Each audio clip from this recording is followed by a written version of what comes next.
چاو هنری همورا یاد گیر. اگر هنرمند باشی گو یک به هنری دیگر بیار هنر دانشان ته همین بهترین کاری جمعیتی هست.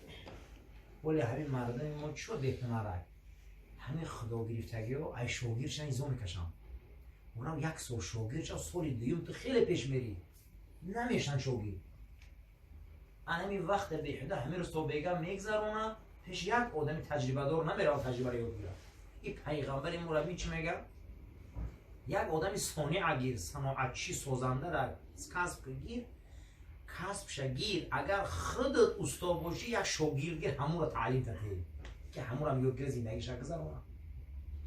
گفت پیغمبر میگه پرسیدم گفتم آخه دستمون به همه نیکی نمیرسه این گفتگوی خود گفتگی در نمیرسه این مو اخی این مو ضعیفی مو همه کار کردن نمیتونیم این هزارها حدیث هزارها دینه وقتی در اویای قرآن این قولوی تای همین میگن وقتی نمیدونیم کدومیش قبل کدومیش کنیم وقتی ما نمیتونیم رسیده و تو دیگه ای مو یگو فرشته نیستیم وقتی زورمون نمیرسه در دین خود همش کنیم با رسول الله میگه یک چی میگم تا همیشه کن بس اینا یک چی گفته ضرر تا ای بوله مردم بردار همین ای دست کار نمیبیو ضرر نرسو مردم بردار همین ضرر تا ای خلق خدا بردار هم برای خدا برای نفس بهترین ثوابه خیلی بچم نکن این روز ما همه کار کردن نمیتونیم اقلا ضرر مون ایروی مردم گیریم همین مردم این روز ضررش نمیگیره ایروی مردم حدیث امام مسلم روایت کرده اون نمیتونی یاردم کنه نمیتونی کمک کنه همین ضرر تا بردار همین این روز مردم به حد ضرر میرسونه آدم ضرر مالی ضرر پولی ضرر حسود ضرر بخیلی ضرر زبانی ضرر آدم سیاکنی آدم بدبینی و همین ضرر تا روی مردم گیر که یگون کار نکه دیگه بعدم یگون نمیتونه دست در کار رسیدن همین ضرر تا روی مردم بردار همین ضرر تا که ای روی مردم برداشتی گفت هم در جان خود و نفست عید رحم کردی بسیار رحم خوب کردی گفتم یعنی برای ثوابش بسر خیلی گروه پیش به یک کلمه گم جمع کن خودی را همین امروز باید ما فکر کنیم که ضرر ما برداریم همین ضرر ای روی مردم برداشتن نکنیم بدترین کار امروز همینه که ما بسیار ضرر آور باشیم مردم ضرر رسون بسیار شده شما تماشا کنید که تلفن میدوزه کی تلفن دوزی میفروشه کی را میزنه کی را فریب میکنه کی چیکار میکنه که آیا کسی چیکار فریب کنه مقصد فریب مقصد دروغ همین روز تو بگه از کجا یک کار کنه همه ضرر این ببینید همه ضرر ببینید که یک عملی حرام میکنه خودش ضرر با او را میبرده این میفروشه این ضرر در این غضب خدا با یک دست غلطه او بیچاره که در همون گناه نبود باید میگیرن برقم میتیم این روز آدمی ضرر رسون میسوشه ما همه کار کردن نمیتونیم همین نماز تخون ضرر تا به کس نرسون بس دیگر نداو بالا پایان بسیار همین نماز تخون روزه تگیر ضرر نرسون مردم ده چی ضرر میرسون این روز بسیاری دعوت ها ضرر هست همین دعوت های هر خیلی شد که همین بچه های ما برام نمجرا هر جات مرد رفتن شما گمان نکنید همه دعوت ها هدایت میتیم شما گمان نکنید هر خیل وعیز ها هدایت میتیم ما گمان نکنیم که هر خیل آیه های قرآن مردم میخونه به هر لحظه تفسیر میکنن در دوره او هزار نیشی کردیم یک چقدر میخیزیم که در بین جهنمه هم در این دنیا زیان میبینیم هم در آخرت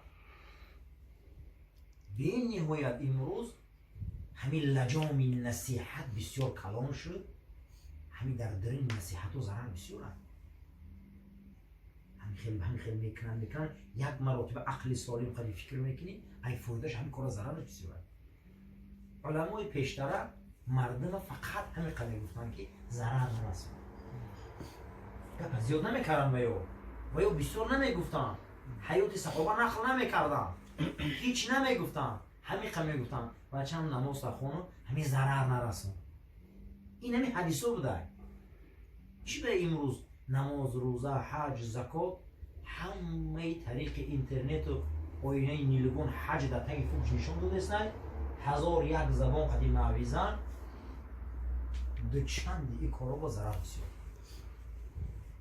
به حد ضرر بسیار یکی از ضرری بد امروز بدبینی هست ما هیچ محل نکبین نیست بسیار نخل گریم بدبینی فکر نمیکنیم که آینده همین چیه. آینده همین در ریشه خمون باتش از دسته.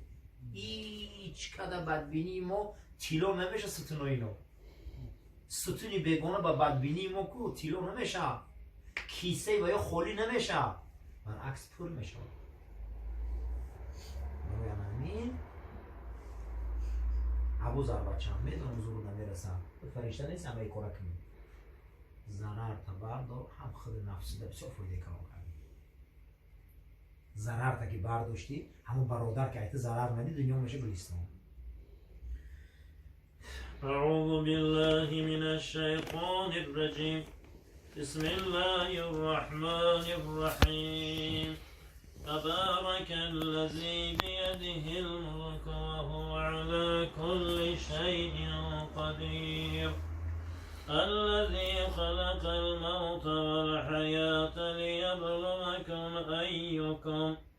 ليبلوكم أيكم أحسن عملا وهو العزيز الغفور سبحان ربك رب العزة عما يصفون وسلام على المرسلين والحمد لله رب العالمين. اللهم بارك وخلقنا إلى حضرة المجاوبة وإلى روح النبي محمد صلى الله عليه وسلم.